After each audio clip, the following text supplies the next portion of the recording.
Tá, mas vocês já se perguntaram sobre a profunda espiritualidade que pulsa no coração do Brasil? Enraizadas de séculos de história e fé, um universo de ancestralidade, respeito e conexão com a natureza. Hoje iremos falar um pouco sobre o candomblé. Fiquem agora com o vídeo da entrevista. Hoje eu estou aqui para entrevistar o Babá Alex Júnior, que vai falar um pouco sobre a essência do candomblé. Se apresente um pouquinho, por favor. Sou Alex Júnior, conhecido no Axé como Pedro de Oxalá. Venho da linhagem de Umbanda, né? Inclusive o legado do qual eu carrego é a herança da minha bisavó. É legado este que é muito confiado desde a idade de 16 anos, hoje eu já com 27 anos. Né? Eu sou nascido e criado pela Reserva de Conceição de Salinas, no lugar onde eu moro, no distrito onde eu moro, inclusive o terreiro, o qual eu herdei, existe lá, em Conceição de Salinas, há mais de 5 décadas. Eu acabei ficando no lugar, né, da minha bisavó. O terreiro, o nome, né, nós conhecemos, chamamos Terreiro de Serenos, né, é uma casa de Umbanda, na categoria de seção de giro da nação Angola da Aldeia Branca. É uma religião que antigamente as pessoas chamavam de seção ou mesa branca. Minha avó é preta, marisqueira, mãe de 3 filhos, zeladora de Nice, né, começou desde muito nova, assim como eu, na casa de Maria Estefânia de Jesus, na Encarnação, e depois a casa foi assumida por Maria do Rosário dos Santos, conhecida como Maricota também, da memória, e deu continuidade à espiritualidade da minha avó, né? E depois de um certo tempo, ela já, a idade muito avançada, debilitada, os espíritos da casa, as religiões da casa, me escolheram para que eu fosse seu suplente. E hoje, né, ela faleceu esse ano, e hoje, né, já me encontro como o atual herdeiro do terreiro. Seção 2. Identificação da natureza das normas. Quando falamos em leis, regras ou normas, neste grupo, o que vem em sua mente? Bem, todo grupo vai exigir organização, né? Então, eu não diria normas. Existem sim algumas normativas que precisam ser executadas com responsabilidade, mas todo grupo, né, exige essa questão da organização. Então, assim, uma casa que eu herdei, né, é uma casa de Umbanda, enfim, eu comecei na Umbanda, né, e depois de um certo tempo a espiritualidade me cobrou feitura no candomblé, e aí eu viro para o candomblé. Então, à frente da casa de Umbanda, né, eu já estou há 11 anos, porém, quatro desses anos, eu estou no candomblé. Então, a casa funciona como Umbanda e hoje também como candomblé. Então, assim, a questão da Umbanda vai trabalhar mais sobre a questão do preparamento do médium, da preparação para a mediunidade. A Umbanda vai te apresentar o que é tal energia, o porquê de tal energia, isso e tudo, vai preparar o médium para lidar com sua mediunidade. O candomblé já lidar com a questão da hierarquia, né? A questão do menor para o maior, ou você tem tal idade na religião, você só pode fazer isso, você só pode fazer aquilo, você só pode ir até. Então, o candomblé em si trabalha muito também com essa questão de normas, né? E existe essa organização. Você chega no terreiro de candomblé, você precisa tomar um banho, né, para entrar a área, aquela coisa toda. O candomblé tem aquela coisa do cotidiano, que são funções cotidianas, despachar a porta, né, bater paó, no caso, mojubar todos os atiçares da casa, enfim.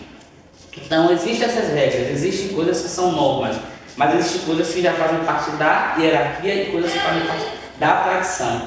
Essa questão da hierarquia, o candomblé frisa muito justamente por essa questão, né, da organização. Então, não diria somente que existem as normas, mas sim essa questão da hierarquia que precisa ser respeitada porque é da tradição.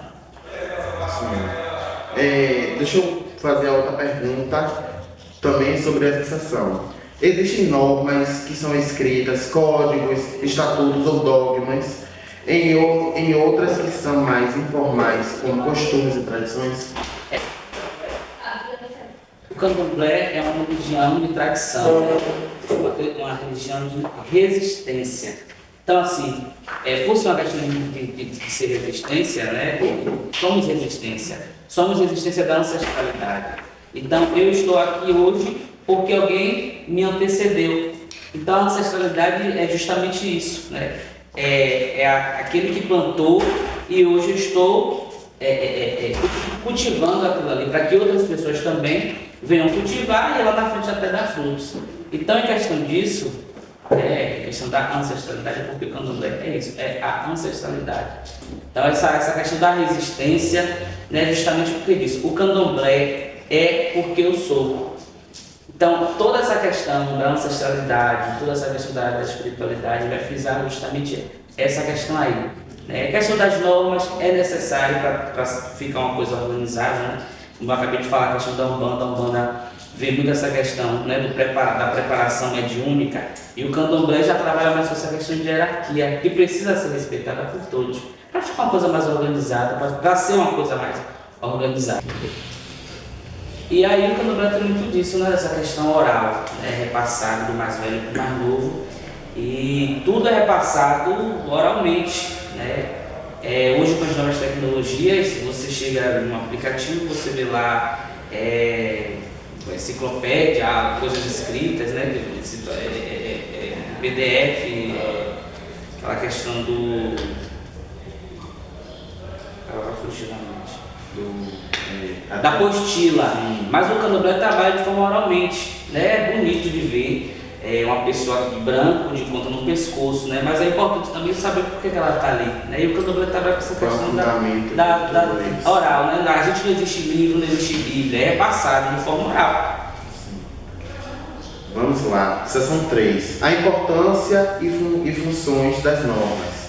Na sua opinião, qual a importância de ter essas normas e regras dentro do grupo? Para que elas servem? Como eu acabei de dizer, né, essa questão de ser uma coisa organizada, né, de ser uma religião organizada. Então, se existe hierarquia, ela precisa ser respeitada, né? O maior vai respeitar o menor, assim como o menor também vai respeitar o maior. Né? Essa questão dos mais velhos, né? Tá, eu inicio no candomblé, e aí eu vou ser Iaô, antes disso eu fui Abian. Depois de um certo tempo eu vou me tornar um Ebom, e depois de um certo tempo, né, lá à frente eu vou ser um Abá, né, um ancião da religião. Né? Então existe essa coisa justamente por essa organização, para ter essa organização, né? Cada um nos seus lugares, cada um respeitando o lugar do outro.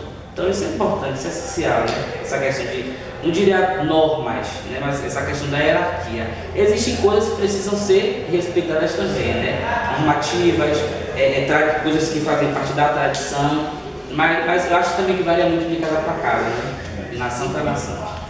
Vamos lá, seção 4. Cumprimento e consequências das normas. Há situações em que as normas são flexibilizadas ou há exceções para o seu cumprimento. Poderia dar um exemplo? Como eu acabei de dizer também, né? A questão de todo grupo tem suas normas, né? Tem suas regras, e elas precisam ser cumpridas com responsabilidade. O candomblé tem isso. Eu sei o que eu posso e sei o que eu não posso. Um exemplo, eu sei que isso é fogo, que se eu tocar vai me queimar. Eu sei que isso é água, que se eu tocar vai me molhar. Tá, eu sei o que eu posso e o que eu não posso fazer também. Mas se eu fazer aquilo sabendo o que pode me acontecer, lógico que vai ter consequências. Então assim, se existe uma regra, ela precisa ser executada com responsabilidade. Ela precisa ser observada, porque a regra é essa, mas se eu fizer aquilo ali, né, ultrapassar aquilo ali, eu sei que vai ter consequências também. Certo. Seção 5. Mudança e adaptação das normas. Você já presenciou alguma mudança significativa nas normas do grupo? Qual foi o impacto dessa mudança? Bem, o mundo evolui. E a gente precisa evoluir junto com o mundo, né? Para que a gente não fique visto como pessoas cafonas, né?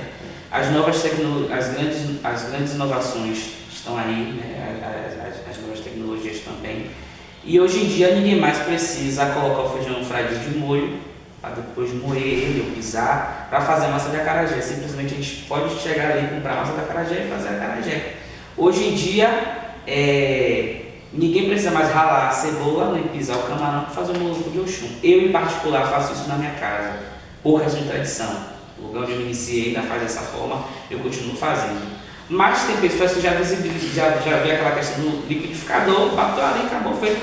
Vai fazer o tempero e vai fazer o molho do mesmo jeito. Eu acho que não importa se o acaçar da minha casa eu mexo com a mão direita e da outra casa eu mexo com a mão esquerda. Vai dar uma caçada do mesmo jeito. Então tem muito disso, né? E aí, em questão dessa questão do impacto das novas, dessas coisas que modificaram, né? Eu tenho muito aquilo comigo. Se aquilo é essência, eu posso acrescentar, mas não tirar. Eu acho isso importante. Porque assim, uma comida que você acrescenta o caldo que não acho que não fica insossa. Mas se você acrescentar um pouquinho de sal, acho que o tempero fica melhor. Então tem muito disso. Sim, verdade. Existem normas que, na sua opinião, deveriam ser revistas ou adaptadas aos tempos atuais? Por quê? Eu vou citar um exemplo que hoje está sendo tabu, né? Mas nem todo mundo está preparado para esse assunto, que é a questão da transexualidade dentro da religião. É algo muito importante, né? Que a gente para analisar e chega a ser até um assunto triste, né? Porque vai muito daquilo, do que você acha, do que você faz dentro da sua casa, né? Cada um na sua casa cozinha com sua panela. E tudo que eu estou falando aqui, inclusive, é de forma particular, é o que eu acho, é a minha opinião. Mas pode ter pessoas que podem pensar ou achar de outra forma. Então a questão da transexualidade dentro da religião tem sido essa grande polêmica, né? Porque a saia foi feita para mulher, a calça foi feita para homem, mas assim, o orixá, né, ou a energia, ela não observa se a matéria tem útero, tem pênis, tem vagina, não observa nada disso, até porque eu sou homem, mas recebo energias femininas que em mim se caracteriza como mulher, como uma energia feminina, e eu não preciso ter útero, né? Então tem essa questão, toda essa questão aí. Então, na minha casa eu tenho um filho de santo que ele é transexual, e lá todos respeitam ele como homem. Não importa o que ele seja, não importa o que ele tenha, o importante é o como ele se sente bem. E nós aceitamos ele da forma que ele é, Oxóssi, que é o orixá dele, aceita ele da forma que ele é. E sempre faço questão de enfatizar isso, porque tem pai de santo, mãe de santo que não aceita. Eu respeito, mas na minha casa, todo e qualquer tipo de pessoa é bem-vindo, até porque o candomblé é uma religião que acolhe tudo, né? É uma casa-mãe que se dispõe de muita coisa, mas também que acolhe todos. Fugindo desse assunto, uma pergunta que eu queria também fazer, que muita gente que não é do candomblé que fica falando que às vezes até as pessoas do candomblé, igual eu também, acham uma falta de respeito. Sim. Que ficam falando que quem é do candomblé é 6 meses homem e 6 meses mulher. O que é que você acha disso também? Eu acho que não existe, eu acho que é muito da questão da pessoa, né? Vai muito da pessoa. A gente tem o livre-arbítrio de ser o que é, né? De fazer o que a gente quer. O candomblé tem tradição, né? Assim como a Umbanda também. Tem hierarquia, tem normas que precisam ser respeitadas, executadas com responsabilidade. Mas assim, eu acho que eu como zelador, eu tenho que me portar como um zelador, no terreiro e fora dele. Mas fora disso também, fora da religião, eu tenho uma vida, eu sou um ser humano. Então assim, inclusive, uma das perguntas que você vai me fazer, acho que você vai perguntar até sobre essa questão, né? Da questão do eu fora do terreiro, do ambiente, no caso. Sim. Pronto, então acho que já vou até responder. Então assim, existe uma responsabilidade, né, que eu escolhi, que eu aceitei, né, até porque muitos buscam e poucos são escolhidos. Então eu sou. E aí E eu, com a idade de 27 anos, né, tenho essa responsabilidade, quer dizer, 16 por 27, eu estou há 11 anos à frente dessa casa e eu consigo arcar com minhas responsabilidades no terreiro e consigo ter minha vida também, minha vida normal. Eu estudo, né, inclusive eu estou fazendo pedagogia, eu estudo, eu saio, eu bebo, eu danço, eu boto uma sunguinha e vou para a praia, porque eu também sou ser humano, eu preciso disso, né? Todos nós somos. A seção 6. Percepção pessoal e relação com as normas. Existe alguma norma que você particularmente gosta ou considera essencial para o grupo? Por quê? Quando eu fiz santo no Candomblé, foi um barco de 9. Tanto é que eu sou conhecido também na Chefe como tribo de Oxalá, tribo porque da colocação de barco, eu fui o nono. Então, eu iniciei santo, eu fiquei os 3 meses de quelê, eu fiquei um ano vestido branco, aquela coisa toda, né? Eu segui a risca, né? Embora hoje em dia tem caras que não exige mais tanta coisa, né? Hoje em dia, mas a tradição da casa onde eu fui iniciado pede isso, né? E aí eu passei os 3 meses de quelê, um ano vestido branco, isento de um monte de coisas. Eu acho que isso é importante, porque assim, as outras pessoas passaram pelo processo e está de boa, né? Eu passei pelo processo no Rio, estou aqui, graças a Deus, com minha fé mais valorizada, mais respeitada, né? Porque eu venho da Umbanda, que é uma patente um pouco diferente, né? Um pouco diferente do Candomblé, mas que me preparou para o Candomblé e eu continuei seguindo aquilo com responsabilidade, que é a questão né, das regras, das normativas, que é importante. Então assim, quando eu migro para o Candomblé, eu vejo que é uma coisa mais intensa, aquela coisa mais né, daquele de ser seguido à risca, né, que embora hoje nem todo mundo quer seguir as regras, né, as tradições à risca, né, que na verdade o Candomblé de hoje não é o mesmo Candomblé de 10 anos atrás, de 20 anos atrás. Mas que existem coisas como essa que eu dou exemplo, né, que é a questão do período iniciático, que eu acho importante manter a tradição.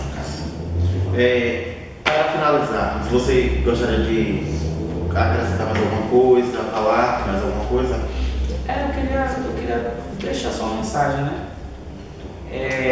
Como eu já falei aqui, o Candomblé na minha vida, se eu tivesse de escolher qualquer outra religião, seria o Candomblé, com certeza. Porque toda religião ela é perfeita, ela tem suas normas, tá? Mas toda religião é bonita. Né? Quando se fala em religião, a gente lembra do termo religare, que quer dizer que religa alguma coisa ou religa a Deus. Não importa se Deus para você é Deus, se é Olum, se é Jesus, se é Jeová, se é Alá, se é Abá, não importa. O importante é que todos estão religados a alguma coisa, ou a Deus. E eu costumo dizer que o povo do Candomblé venera a Deus na sua mais perfeita forma, porque tudo que está na natureza é a criação de Deus. Deus é o Criador e a natureza a criatura. Então nós veneramos a natureza porque vemos, né, que tudo que está na natureza é a força viva. Né? Tudo que está na natureza é uma partícula de Deus. Então assim, a natureza é a força viva. Né? E através da natureza que nós chegamos a Deus, que para mim é o Olum, né? Que pela ignorância de muitos, quando a gente fala de Olum, não fala de Deus ou de um outro epíteto, a qual acaba falando da mesma divindade, as pessoas até repreendem, mas quando eu falo Olô é Senhor, Olum céu, Senhor dos céus, que é o Senhor dos céus, Deus. Então acabamos falando da mesma divindade, porém cada um na sua linguagem, no seu linguajar. E aí o que? A mensagem que eu deixo é justamente essa, né? Eu peço muito aos orixás, eu peço muito nas minhas orações, pela mão dos povos, né? Eu acho que o povo de santo ele tem que ser cúmplice dele mesmo, nós temos que ser cúmplice de nós mesmos. E assim, a questão da união, a gente vai lembrar do amor, que é a maior religião entre todas as outras, porque o amor, ele precisa ter a desavença entre casas contra as casas. Com certeza, então o amor ele é maior sobre todos os sentimentos, né? E onde a união há amor, onde há amor há respeito, onde há respeito há compromisso, e onde há compromisso e responsabilidade, com certeza há orixá. E onde há orixá, nada falta. Muito obrigado pela entrevista e agradeço por ter vindo. Disponha.